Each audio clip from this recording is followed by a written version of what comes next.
The Earnestly Speaking podcast is a show that is founded on free-flowing conversation and may at times venture into mature subjects. Listener discretion is advised. First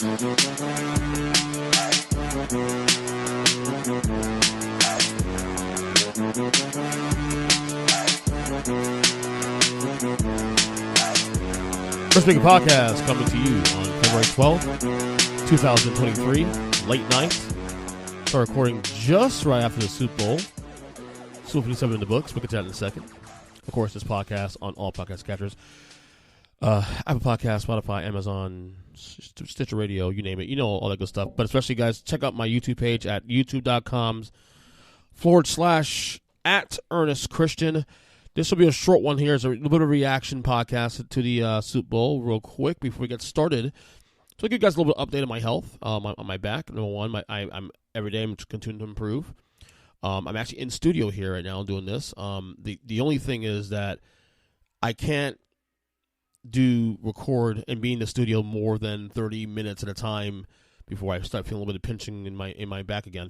So part of the reason why I'm not going to be able to do the other shows I do, you know, Huddle Up podcasts or Tape Wrestling, for example, is because those shows are typically hour and a half, 2 hours, sometimes longer, and my back can't really handle being up. And those shows are also on screen as well to video.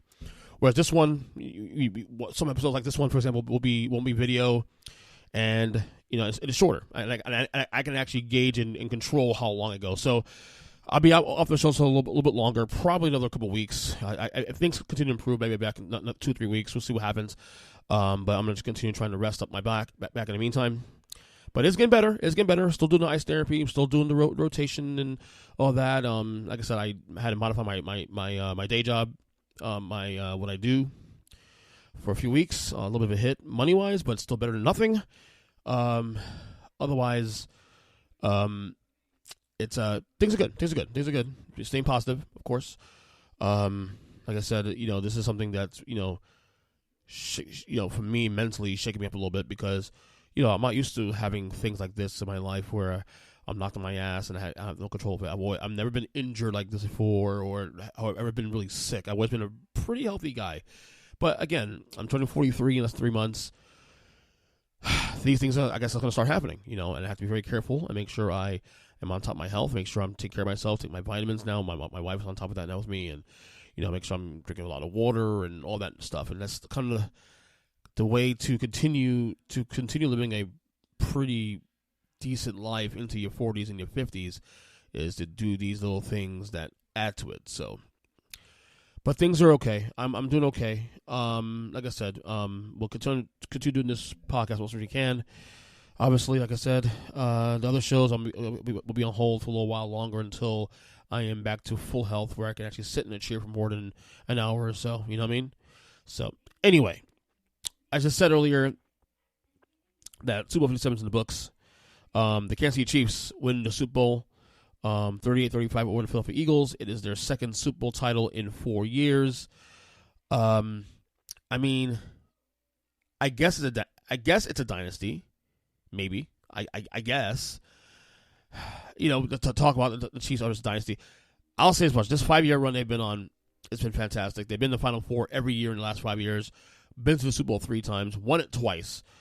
It's been a really should I say just a fantastic half a decade here. Not more to be said on that front. Great game, a game that I thought the Eagles would win. And then at halftime, I was saying that they're up 10 points, and they should have been up by 17 or more when you think about it. And I thought the game was over. I thought the Eagles controlled the game from start to the middle of the third quarter. Well, start of the third quarter, should I say. Time possession, they were up. Time possession like by 12 minutes going to the half. I mean, this game, Philadelphia should win this game. I mean, you look at the first half, and I mean, aside from the Jalen Hurts fumble, they dominated the first half, and it looked like a runaway. And I feel like a fool texted my Eagle friends saying, this game's over. You guys are going to win this game. And then, of course, we said the second half happened.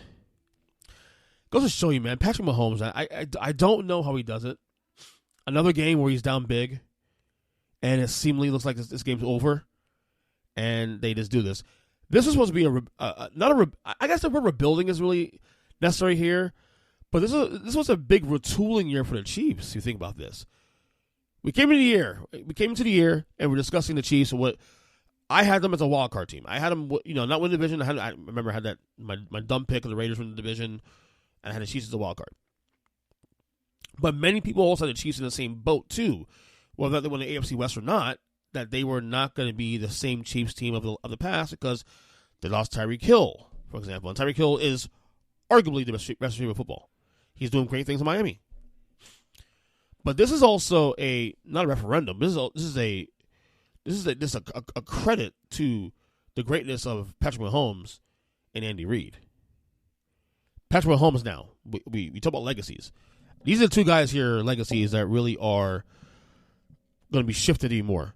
I actually think Andy Reid's legacy is actually shifted even bigger because there are very few coaches who have won 2 Super Bowls or more. Obviously, Bill Belichick's won 6. Bill Parcells won 2. Bill Walsh won 3. John Shula won 2. Who else? Chuck Noll won 4. Jimmy Johnson won 2.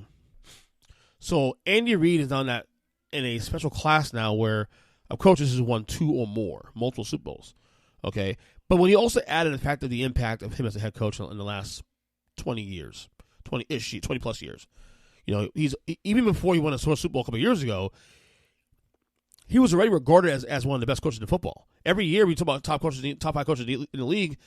Andy Reid almost always was in that top 5 every year. He just couldn't nail the hump. He was more Marty Schottenheimer than he was Bill Parcells. He gets close to the goal. He went to Super Bowl 2004 with the Eagles. You remember that's the year T.O. broke his leg and came back, and a broken foot rather, and came back and played a fantastic game against the Patriots. Came close to win that game. And remember those Eagles teams came close every year. They top Final Four every year for 4 years straight. And Andy Reid goes to Kansas City. Alex Smith has a rebirth. Both for San Francisco and of course with Kansas City. And then the Pat Mahomes legend happens. Andy Reid now, when you combine the impact of the game itself, of him as a head coach, and now winning on the back end of his career, he's got to be definitely. I'm not sitting there saying he's a Mount Rushmore NFL coach, but if we're talking top 10, top 6, 7, 8 coaches of all time, he's got to be in the conversation now. If he wasn't before last night, he is now, because now he has the multiple Super Bowls now to make that argument.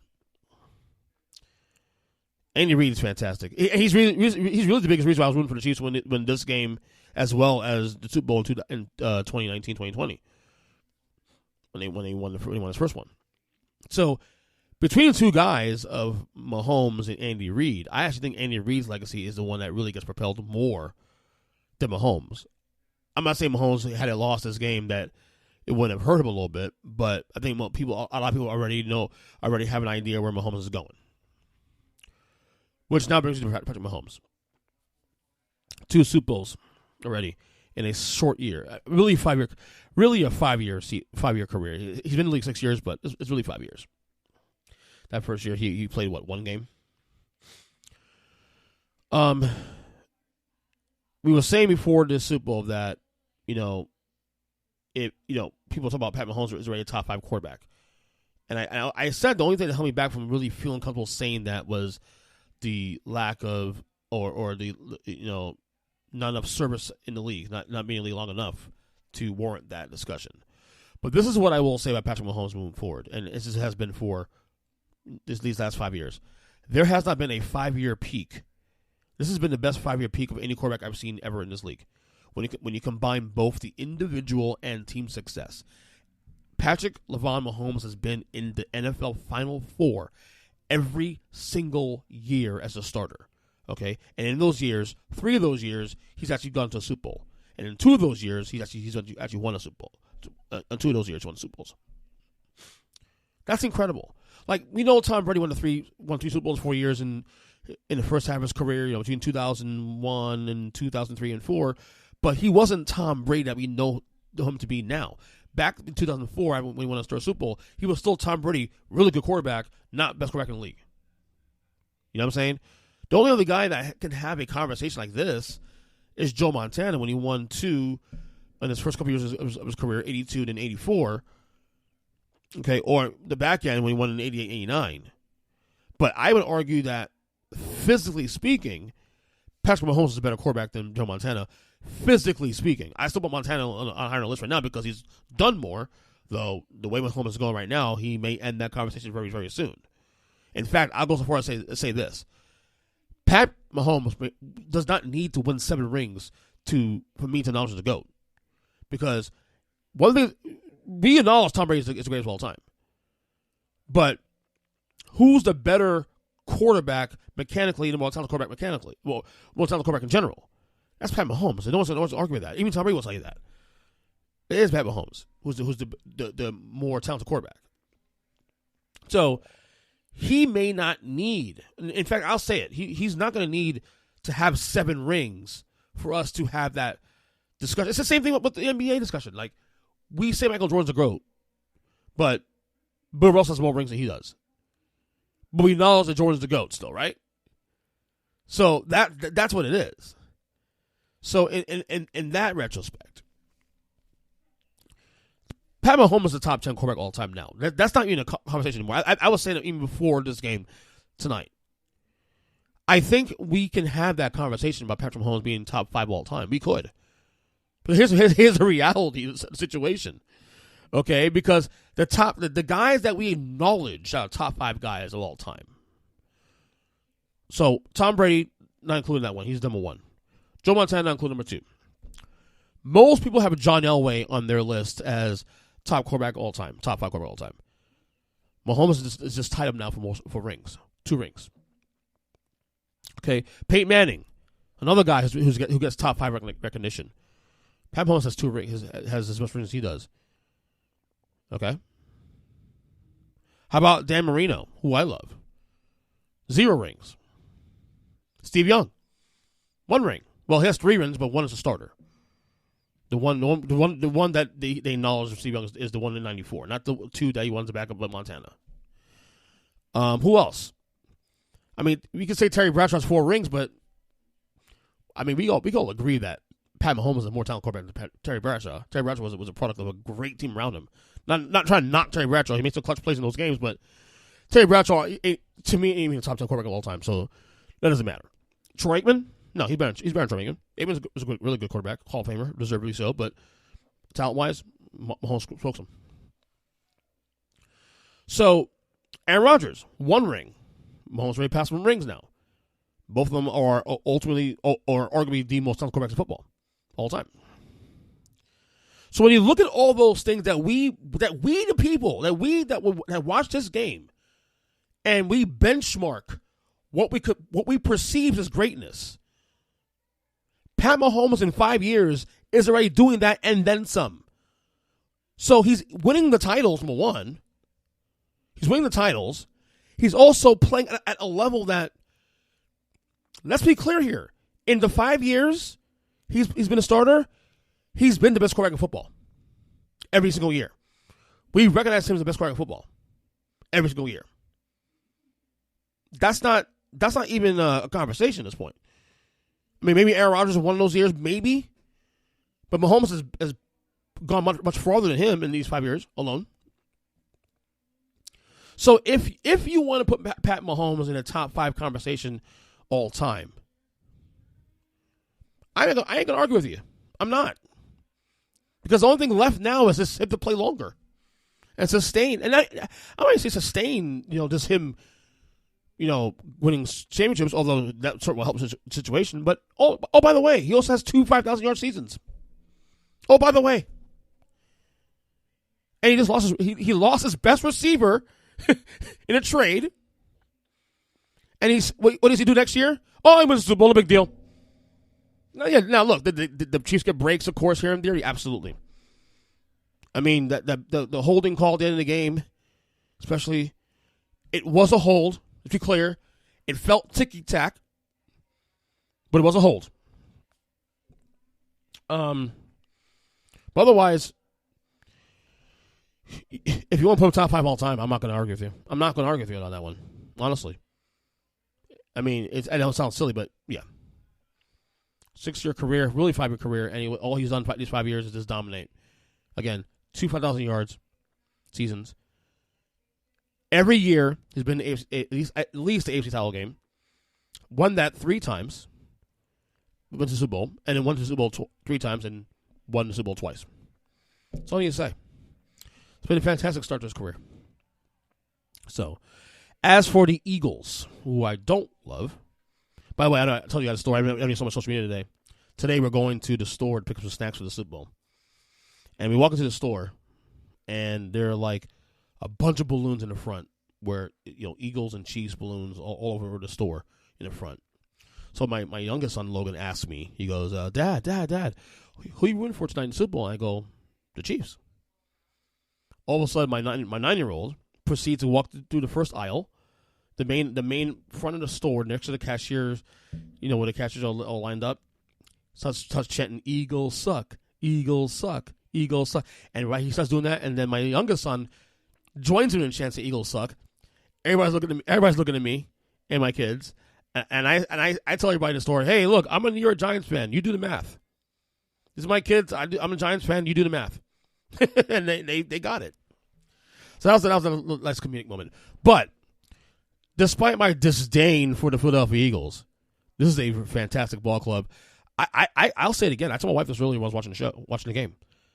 Very likable team. I love Nick Sirianni. I love their coach, Nick Sirianni. I think what he has done there culture-wise, and the aggressiveness and just the fearlessness of that team and him as a coach, and it trickles down to every single player in that roster. He's a fantastic coach. I take him in New York. I mean, I love Brian Daboll, but I take him in New York anytime. You guys know Jalen Hurts. If the Eagles won this game, the only reason I'd be happy for the Eagles is because of Jalen Hurts. I think Jalen Hurts is a fantastic human being. He's a great ball player. I'm so glad where he's at now. I feel bad for him because you never know if he'll ever get back in the spot again. But I feel like they will because this team is good. Look at the NFC. I don't see any team in the NFC. I mean, outside San Francisco, maybe competing with them really, barring any major moves. The Eagles team wise are stocked. They're stocked. So it wouldn't stop me if this team's back in the Super Bowl next year. It wouldn't stop me at all. But like I said, I mean, I like the team, but I can acknowledge how good this team is. They probably should. I mean, the second half was really weird. KC could control that game. Yeah, I had the Eagles win this game originally, and that didn't happen. But, it's what it is. But great season to the Eagles, especially, winning the NFC. Great job by the Chiefs, of course. Mahomes wins 2, and Reed has his second ring now, and we talking legacies rest of the summer, that's for sure. So, Super Bowl 57 in the books. As for last thing here for a go, because I want to keep this a little short. Rihanna halftime show, very solid. I actually enjoyed it. No guests, thank God. I wanted something simple. And by the way, her discography is big enough. She doesn't need a guest there. Just do your thing. By the way, she announced her according to her rep. She a little bit of a baby bump there while she was on performing. She is pregnant. We were talking about this. My wife and I were talking about this. Watching the whole thing, and I think I was talking to my sister too in text. Like, it was a solid halftime show. I wouldn't put it in my top 5 or top 10. A lot of people on my Facebook though didn't enjoy it. I thought it was fine. I didn't expect much from her, to be honest with you. I think that's what it is. Like, she has really good songs. It was a good stage show. I mean, I don't know what else you could expect. I mean, it wasn't going to be on the level of a Prince or Michael Jackson or Bruno Mars or even a Beyonce, for that crying out loud. I was telling my wife about this earlier, though. I was saying to her and to my sister that, look, I acknowledge that Rihanna, Beyonce is the better singer vocally, that Beyonce is the better performer, better dancer, performer, better entertainer. But if you're telling me whose catalog I prefer of the two performers between Rihanna and Beyonce, Rihanna runs laps over her. Rihanna's appeal is larger and more mainstream than Beyonce, especially now. I said this on the podcast the last episode that I think Beyonce in recent years made a conscious effort to be more urban and cater to a certain audience, whereas Rihanna's music is catered to a wider audience, which is why she's much popular, which is why the record sales, you see both these artists' record sales, how Rihanna again runs laps around Beyonce. This is what I mean. This is exactly what I'm talking about. So, anyway, but I thought it was a solid show. Look, it wasn't top 10. Okay? I've seen better. But was I entertained for 10, 15 minutes? Yeah. I was very entertained. And that's all you need to do. So, kudos to Rihanna. Congrats to her and A$AP Rocky on the upcoming baby, their second child. As a wife walks into the room. Hey, baby, what's up? First of all, you need to give her props for singing live and not lip syncing like this is true. Your absolute favorite did. Yeah. During a halftime show. I get it. Okay? I get it. So that alone probably puts her closer to top 10 than anybody else. Well, if you do a top 10, I mean, you obviously Michael, Prince, U2. Even though he lip syncs. Just saying. Yeah, but. Just saying. If she can do it pregnant on a fucking thing. Calm down. Calm down. We're on air. Calm down. I know we're on air. Okay. But I can't have you dissing. Well, no. Who's on this thing? I just said she's. Like, oh, was I entertained for 10 to 15 minutes? Sure. Was it top 10? No. It wasn't an insult here, though. No. I'm saying to the listeners that it wasn't my favorite. It wasn't. I have a top 10. First off, I mean, I can list it to you right now. You know what I mean? But it was a solid show. It was better than who's one the one that J-Lo and Shakira did a couple years ago. Better than that one. That's damn sure. That was terrible, actually, to be honest with you. The Justin Timberlake one that happened a couple years ago, too, bad. I'm not even a big Rihanna fan. Mm-hmm. Okay? I like her music. But the fact that she did it live, not lip sync. Yeah. And pregnant. No, ass. Well, and we found out she was pregnant after the fact. We found out she was pregnant after the show. No, right. Well, yeah, she just had a baby last year, and, obviously. But no, I enjoyed it. It could be top 10. If I do a list, I mean, I have a list. Up there solely on merit. On merit, yeah. It was solid. She sang live. She did sing live. She didn't sing live. It was a solid show. I liked it a lot. I would like for you to name. Better than the Weeknd. I would like for you to name however many other people did their halftime performance show live. Prince. Not lip sync. Prince. Okay. Who else? Prince did it live. I want to say U2 did theirs live. Are you sure about Yeah. that? Bruno Mars did his live. Okay. Exactly. I don't know. Exactly. Right. Exactly. Okay. That alone puts her based on merit. Okay. That's a good opinion to have. Okay. Anyway. So, you heard my wife come in, and she gave her opinion on the Rihanna performance. I thought it was solid. I mean, it could be a top 10 one. I have to go through the list again. I mean, my top 5 is pretty easy. It's Prince number 1, Michael number 2. I got Bruno Mars number 3, U2 number 4. And then I think I have either Paul McCartney or who was it that had the other one that year? Can't remember exactly. Beyonce number 5, I think. I'll type for that. But that's where I'm at with that one. Yeah, Prince number 1. Anyway, that will do it for this podcast, dated February 12th, 2022. Like I said, I want to keep it short and sweet. We'll be back later in the week, hopefully, for more episodes. We'll see what happens there. But until then, we'll talk soon. Football's over, and now I get a little bit of my life back a little bit. So we'll talk to you guys soon. Later.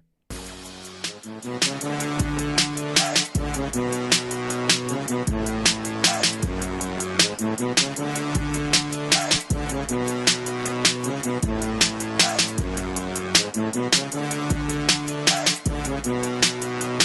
you.